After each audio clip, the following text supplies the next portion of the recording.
Bonjour et bienvenue dans ce nouveau point actualité, un petit point actualité spécial. Et on va bien sûr parler de ce qui est en train de se passer en Ukraine, mais aussi en Russie, et comment finalement le Japon, qui est un pays géographiquement très éloigné du front européen, de ce qui est en train de se passer, mais comment finalement le Japon se retrouve impliqué dedans. Il faut savoir que, petit contexte, petit rappel rapide, le Japon est techniquement encore en guerre contre la Russie. Ce qui s'est passé avec la fin de la Seconde Guerre mondiale, juste avant que le Japon capitule, la Russie envahit des parties occupées par le Japon, histoire d'avoir sa part du gâteau, et met la main basse sur les îles Kouri. Qu'est-ce que ce sont ces îles? Ce sont des îles qui se trouvent au nord de Hokkaido et qui donc aujourd'hui sont administrées par les Russes, sauf que le Japon les revendique depuis la fin de la Seconde Guerre mondiale, et c'est pour cela en particulier que le Japon et la Russie n'ont toujours pas signé d'accord de paix. Mais alors, techniquement, pourquoi le Japon réclame encore ces îles? C'est en partie du fait du traité de 1955, le traité de Shimoda. Donc on est sur une période où le Japon commence à se réouvrir après une longue période de fermeture. Le Japon réouvre les frontières, signe des accords de paix et d'amitié avec les États-Unis, la France, l'Angleterre, mais à l'époque, ce qui était l'Empire de Russie. Donc ce traité de 1855, le traité de Shimoda, coupait la poire en deux sur l'occupation des îles Kouri, la moitié nord pour la Russie, la moitié sud pour le Japon. Les îles Sakhalin étaient un peu, occupation commune, mais il y avait un flou derrière tout ça. Mais ce flou va pas durer très longtemps, puisque en 1875, on a le traité de Saint-Pétersbourg. Donc c'est un traité d'échange où le Japon récupère les îles Kouri, mais la Russie va récupérer les îles Sakhalin. Voilà, comme ça, on est sûr de bien séparer, de couper la poire en deux. Sauf que, du coup, avec la fin de la Seconde Guerre mondiale, la Russie met la main basse sur les îles Kouri, n'a toujours pas signé d'accord de paix avec le Japon, et le Japon continue à réclamer. Il y a régulièrement des échanges, des pourparlers sur cette question, mais le 22 mars, Moscou annonce l'arrêt des pourparlers, notamment avec la prise de position du Japon en faveur de l'Ukraine. Bon, on n'est plus à quelques mois, voire quelques années près. Je pense pas que le conflit en Ukraine aurait pu, ils auraient pu aboutir à un traité dans l'immédiat. Non, ce serait encore duré encore un bon moment. Mais du coup, le Japon prend position dans le conflit. Il se met bien sûr du côté de l'Ukraine avec les États-Unis et l'OTAN et d'autres pays en Occident. Le Japon va d'abord prendre des sanctions. On aura des sanctions qui vont toucher à peu près 400 personnalités russes et à peu près 28 organismes russes. On a notamment la fille de Poutine, le vice-ministre de la Défense de la Fédération de Russie, on a le chef du renseignement militaire russe qui a été aussi touché, mais aussi l'agence russe en charge des exportations militaires. Je vais éviter d'écorcher le nom. On a le gouvernement japonais qui interdit aux entreprises japonaises et aux citoyens japonais d'investir de l'argent en Russie. Pour ce qui est fait, mais à partir de maintenant, on ne peut plus investir de l'argent en venant du Japon. Et les sanctions ne sont pas que économiques, mais elles sont aussi diplomatiques. On a le 8 avril l'expulsion de 8 diplomates et responsables russes du Japon. Et pire que ça pour la Russie, qui importait quand même beaucoup de ces matières-là, on a l'interdiction à partir du 5 avril, l'État japonais qui interdit l'exportation de produits de luxe. On sait que la Russie est grande amatrice de ces produits-là. Sont concernées 19 catégories, notamment des voitures, on a des bijoux, des montres, de l'alcool, des objets d'art, on a aussi des moteurs de bateaux, et peut-être pire que ça, surtout dans le contexte où il y a des pénuries de cartes graphiques, des composants électroniques ou des semi-conducteurs. On a l'interdiction d'exportation vers la Russie de matériel à haute technologie, donc semi-conducteurs, caméras, capteurs, etc. Et aujourd'hui, on est à 43% des entreprises japonaises qui ont suspendu leur activité en Russie. Donc c'est un gros coup dur pour la Russie, même si aussi c'est un manque à gagner du côté japonais. Mais il y a quand même des mains où c'est très difficile de couper les ponts. Il y a du gaz. Hein. On sait que l'Allemagne est très dépendante des hydrocarbures et du gaz venant de Russie. Ils cherchent à s'en passer, mais là, ils sont un peu pris de court. Et le Japon, comme la Corée d'ailleurs, ils sont très dépendants de ce gaz russe. Et pour le moment, là n'est pas la question de couper le gaz, qui aurait un gros impact sur l'économie japonaise, sachant que le Japon n'a aucune ressource énergétique. Ils ont bien quelques centrales nucléaires et quelques centrales au charbon, mais l'intégralité des matières premières sont importées. Ça va faire très très mal pour le Japon si jamais il devait se couper du gaz.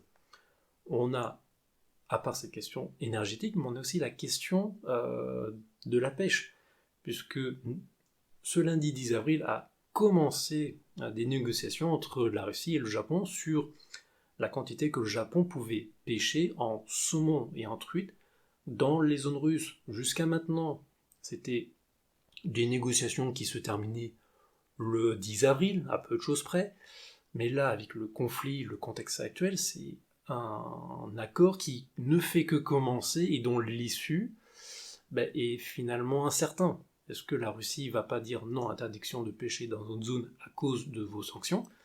Il y a aussi de fortes probabilités. Et on sait que le Japon est aussi amateur de saumon et de truite. Du coup, ça peut aussi être très très mal pour l'économie japonaise. Mais ça, c'est quelque chose qu'ils vont essayer de garder en même temps que le gaz. Voilà, à voir comment les sanctions vont avoir un impact au Japon, mais aussi en Russie. Mais ces sanctions-là, elles ont lieu c'est un contexte, celle des exercices militaires. Si il y a un front, il y a un conflit en Ukraine et en Russie, en Asie, pour le moment, on n'est pas à ce stade. Mais il y a des exercices militaires qui, quand on voit ce qui se passe en Europe, c'est pas très rassurant de voir ce genre de manœuvre. On a 2 exercices au Japon des exercices au Japon, des exercices en Asie qui ont fait grincer des dents dans les services de sécurité. Notamment le 28 mars, on a des exercices russes avec 3000 hommes dans des îles revendiquées par le Japon, donc ces fameuses îles Kuriles. On ne sait pas quelle est la nature de l'exercice, mais quand on sait l'importance de ces îles pour le Japon, ça fait très mal, mais aussi ça fait peur. Ça rappelle la présence, le potentiel militaire russe dans les environs. Si ce groupe d'îles, n'a peu d'importance sur le plan économique pour le Japon, elle est surtout symbolique, mais pour la Russie, elle est d'une importance stratégique, puisque ces îles donnent accès aux différentes bases maritimes dans la région est de Russie, mais aussi c'est que si ces îles repassaient dans le giron japonais, aussi bien que le japonais, mais aussi pour ses alliés américains, ça peut être une base idéale pour mettre des postes de renseignement pour surveiller les allers-retours des navires russes. Et ça, je pense pas que l'armée russe soit très favorable à ce genre de décision. Autre exercice beaucoup plus récent cette semaine, dans la mer du Japon, donc on est encore pas très loin du Japon, on n'est pas dans le conflit, mais c'est un exercice qui fait un peu peur pour les Japonais. On a eu 15 navires, dont 2 sous-marins, qui ont participé à des exercices de tir. Ça tombe très mal puisque il y a quelques jours, un missile nord-coréen est tombé dans la ZEE du Japon. Donc ce genre de tir de missile, ça leur fait moyennement plaisir, mais là c'est aussi assez rigolo, si je puis dire, c'est que au moment où on apprend qu'il y a eu ces exercices-là, on apprend que le navire amiral, le fleuron russe de la mer Noire, à savoir le Moskva, je ne sais pas trop comment on prononce en russe, a été fortement endommagé et a été coulé, d'après les Ukrainiens, après le tir de missiles, d'après les Russes, après un incendie qui a mené à la perte du navire. Donc on rappelle que la Russie a une présence, une force en Asie, mais en même temps, ils viennent de perdre l'un des navires amiral de la région en Ukraine. Ça décrédite un petit peu la position, la force russe. Mais si la Russie fait plutôt des exercices dans la région, le Japon n'est pas aussi sans reste. On a cette semaine, mardi et mercredi de cette semaine, on a le Japon qui a fait des exercices à côté de la péninsule coréenne avec la 7e flotte américaine, normalement dans le but de prévention pour se préparer aux essais nucléaires et aux essais balistiques annoncés par la Corée du Nord. Mais vous commencez à comprendre que si vous êtes la Russie et que vous voyez ce genre d'exercice, ça vous plaît moyennement que le Japon et les États-Unis se baladent main dans la main et montrent leur capacité militaire. Et aussi, je ne pense pas que la Chine apprécie ce genre d'exercice. Donc, on a ces exercices, ces tensions des deux côtés qui ne font qu'aggraver les choses. Et en même temps, on a le Japon qui commence à s'impliquer sur le plan matériel en Ukraine. On a le 8 mars, on a eu le premier envoi de matériel militaire pour l'Ukraine. On a eu notamment des vestes, des gilets pare-balles, on a des casques, on a des tentes, on a des vêtements d'hiver, on a aussi des médicaments, des caméras, etc. En soins donnés à titre gratuit. Mais bon, peut-être que ça peut changer, peut-être que c'est du pré-bail, on ne sait pas comment ça va se terminer. Et c'était intéressant, j'ai pu voir que selon certains médias, ils parlaient que c'était la première fois que le Japon exportait du matériel militaire depuis 75 ans. Donc si on est en 2022, c'est du coup quelque chose qui s'est passé en 1947, dans cette période-là. Ce qui est un peu bizarre en soi. 1900, qu'est-ce qui s'est passé à cette période-là ? Ce qui n'est pas tout à fait vrai quand on dit que le Japon n'a plus exporté depuis 75 ans. On rappelle, le Japon, s'ils ne sont pas impliqués dans la guerre de Corée, ils ont servi de base pour les Américains, pour l'ONU dans la guerre de Corée. Il y a une certaine production, en tout cas une économie qui a permis de soutenir, qui a permis d'aider la contre-attaque de l'ONU contre les Nord-Coréens. Ce n'est qu'en 1967 que, en pleine guerre froide, le Japon décide d'interdire les exportations d'armes vers les pays communistes, vers les pays sous embargo de l'ONU et vers les pays impliqués dans des conflits internationaux ou susceptibles de l'être. Donc il y a quand même une petite marge, mais marge qui va être réduite à zéro, puisque en 1976, on aboutit à une interdiction totale des ventes d'armes. Et ça rejoint un peu la constitution, l'article 9 japonaise qui dit on est pacifiste, on est neutre, on ne s'applique pas dans les conflits, et on n'a pas d'armée. La réalité est tout autre. Les choses ont commencé à changer assez récemment, puisque en 2011, fin 2011, le gouvernement a donné une autorisation pour que les entreprises et firmes japonaises puissent participer à des programmes d'armement. On n'est pas dans de l'export, mais le Japon commence à revenir sur le marché de l'armement à l'international, en tout cas dans la collaboration et dans la recherche. Et on reprend les étapes en 2014 où le Japon retire la plupart des restrictions limitant les exportations. En 2014 du coup, selon ces nouvelles règles, on est sur une interdiction des armes vers les pays représentant une menace pour la paix et la sécurité mondiale, avec l'accord du gouvernement pour vérifier qu'il n'y aura pas de réexportation vers un pays tiers.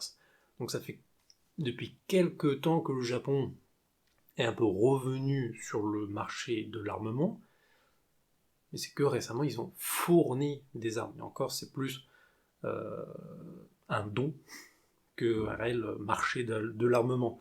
Ça fait déjà quelque temps, notamment, que le Japon cherche à exporter ses US-2 ou ses C-2, donc avions de transport et de sécurité. Enfin, pour le moment, c'est un peu compliqué. Mais en dehors de cette question de l'équipement militaire, de ces exportations, vient aussi la question des réfugiés qui sont malheureusement les premières victimes de ce conflit. Si la plupart des réfugiés sont pour le moment distribués et répartis dans les pays d'Europe, le Japon va un peu à reculons. Il faut dire que le pays est assez connu pour ses décisions vis-à-vis des réfugiés. Déjà depuis Daesh, c'est très compliqué d'accéder au Japon avec le titre de réfugié. Et d'ailleurs, jusqu'à maintenant, on a à peu près 400 Ukrainiens qui sont arrivés au Japon. Pourquoi c'est compliqué au Japon de venir avec le titre de réfugié? C'est que le problème de ce titre de réfugié, c'est que ça vous accorde un séjour de 5 ans, alors que si on les dénomme comme évacués, ça donne un visa de 90 jours, donc 3 mois, c'est comme les visas touristes qu'on avait pu avoir avant le Covid, on attend toujours. C'est un visa du coup de 90 jours et qui peut être ensuite transformé en autorisation de séjour de 1 an avec une autorisation de travailler. Donc le Japon facilite un peu la tâche, mais se garde une marge de manœuvre. C'est vraiment, et ça a toujours été comme ça, très compliqué de s'exporter, d'accueillir de l'immigration sur son sol.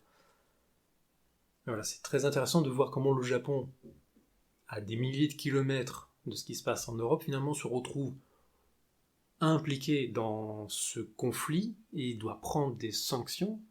Et c'est intéressant de voir parce que c'est quelque chose qui pourrait aussi très bien se produire. Si on voit par exemple la Chine intéressée par Taïwan, ou si la Corée fait un peu trop d'exercices, ou alors il y a des problèmes de tension avec la Russie et le Japon pour les îles Kouri, ça ne va pas faciliter la tâche, mais en tout cas ça donne un petit goût de ce qui pourrait malheureusement nous arriver, et on espère que cela ne se produira pas. En tous les cas, je vous remercie d'avoir regardé ce petit point actualité, et sur ce, je vous dis à très bientôt. Tchuss!